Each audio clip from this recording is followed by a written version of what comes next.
Oke, selamat pagi untuk seluruh siswa-siswi kami yang saat ini sedang berada di rumah atau sedang berada di luar sana. Saya berharap semua anak-anak kami dalam keadaan sehat semuanya. Baik, pada pagi hari ini kita akan mencoba belajar ya, dimana pada minggu-minggu kemarin kita sudah mempelajari tentang ya namanya dasar-dasar daripada jaringan komputer. Nah, kemudian pada hari ini kita akan belajar tentang model lapisan daripada OSI. Nah, di mana saja digunakan OSI tersebut, apakah fungsi OSI tersebut, itulah yang akan kita pelajari pada hari ini. Nah, saya berharap meskipun kalian ada di rumah sekarang ini dan tetap semangat di dalam melaksanakan kegiatan pembelajaran pada hari ini. Sebagai tugasnya di rumah nanti, silakan materi ini dipindahkan ke dalam buku catatan anak-anak kami. Baik, langsung saja kita pada materi, yaitu adalah model lapisan OSI. Nah, jadi di kelas 1 kalian sudah mempelajari apa itu yang dimaksud dengan OSI ya. Nah, model referensi OSI merupakan salah satu arsitektur jaringan komputer yang dibuat oleh ISO. Nah, ISO itu adalah organisasi yang membuat suatu aturan di dalam memecahkan masalah kompatibilitas device antar vendor dengan menyediakan standarisasi yang dapat digunakan oleh para vendor dalam membuat device. OSI menjelaskan bagaimana data informasi dari sebuah aplikasi pada sebuah komputer yang melewati jaringan berkomunikasi ke aplikasi yang berada di komputer lain. Ya, jadi di sini dia akan menjelaskan kepada kita bagaimana proses jalanan atau proses perjalanan komunikasi itu bisa berjalan ya.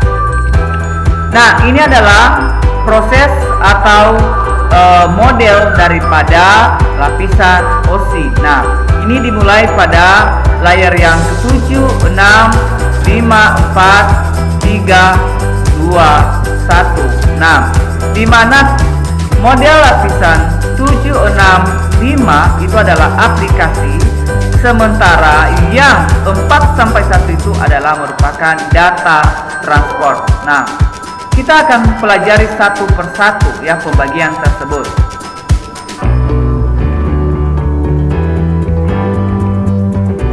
Pertama yaitu aplikasi layer. Nah, aplikasi layer berfungsi sebagai interface antar user dan komputer layer yang bertanggung jawab untuk mengidentifikasi ketersediaan daripada partner. Komunikasi menentukan ketersediaan resource dan melakukan proses sinkronisasi komunikasi.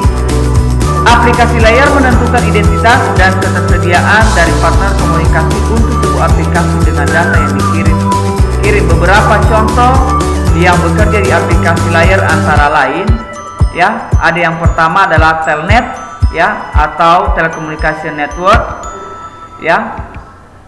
Telnet merupakan program yang menyediakan kemampuan bagi user untuk dapat mengakses resource sebuah mesin dari mesin lain secara remote, seolah-olah user berada dekat mesin di mana resource tersimpan. Nah, di sini mungkin anak kami kurang memahami apa yang disebut dengan aplikasi layer tersebut. Aplikasi layer itu adalah aplikasi yang digunakan untuk melakukan proses komunikasi. Nah, apa aja contohnya tadi adalah itu adalah yang pertama adalah di situ ada telnet atau telekomunikasi network ya.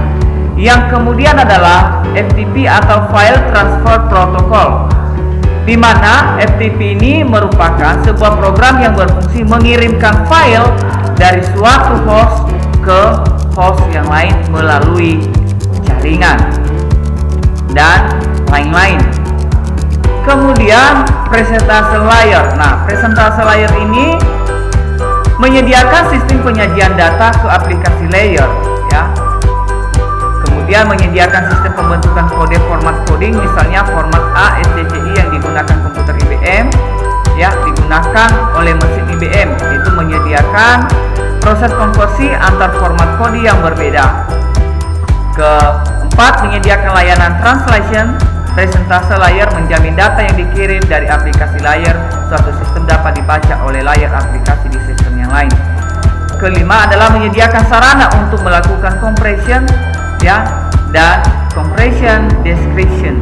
ya, atau deskripsi. Nah, artinya presentase layar ini adalah sebagai alat untuk melakukan atau sebagai transport, ya, mengirimkan paket-paket data, ya, paket-paket data dari tempat yang satu ke tempat yang lain, atau dari host yang satu ke host yang lain. Dimana tadi kalau yang namanya tadi aplikasi layer itu tugasnya itu adalah sebagai penyedia, ya, penyedia di dalam sebagai aplikasi yang digunakan untuk melakukan proses komunikasi.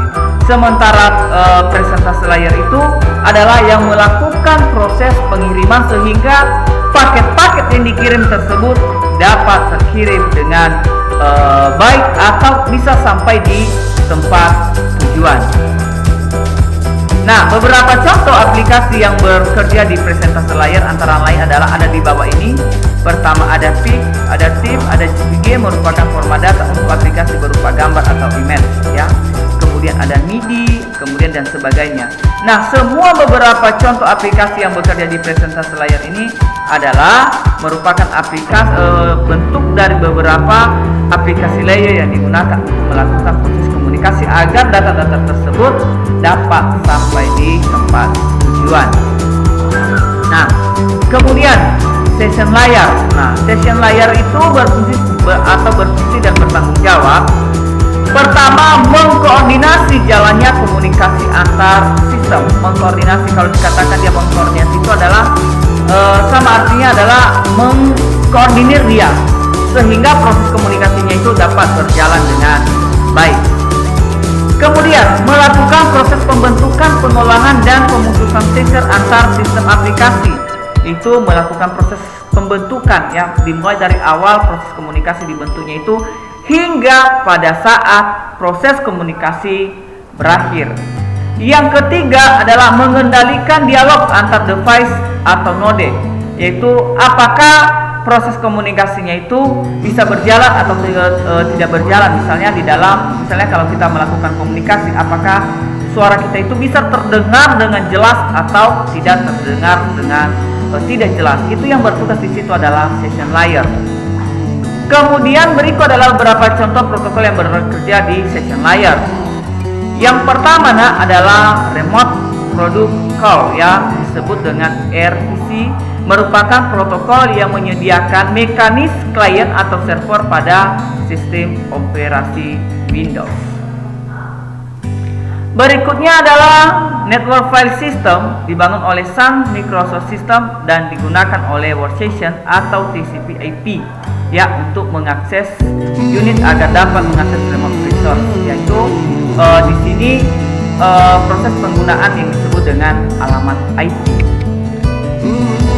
Kemudian session berikutnya adalah transportation layer, ya.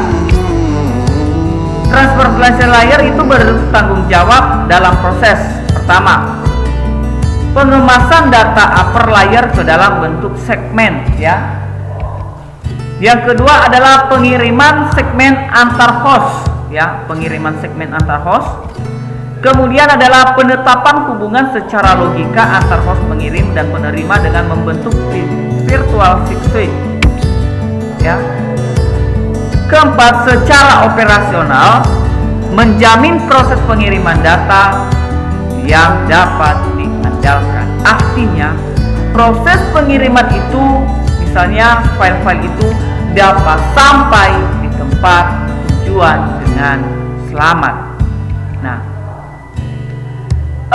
berikutnya adalah network layer. Nah, network layer itu bertanggung jawab untuk apa?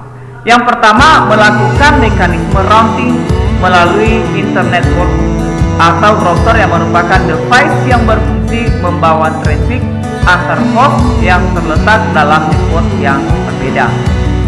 Kemudian mengelola sistem pengalamatan logika terhadap jaringan komputer, ya, mengelola sistem. Ketiga, data berupa segmen yang diterima dari transport layer akan dikemas ke dalam bentuk paket. Ketika paket diterima oleh interface alamat tujuan akan diperiksa jika alamat tujuan. Nah, jadi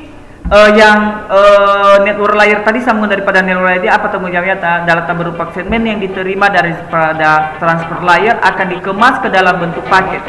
ketika paket diterima oleh interface sebuah router, maka alamat tujuan akan diperiksa. Jika alamat tujuan tidak ditemukan, maka paket tersebut akan dibatalkan.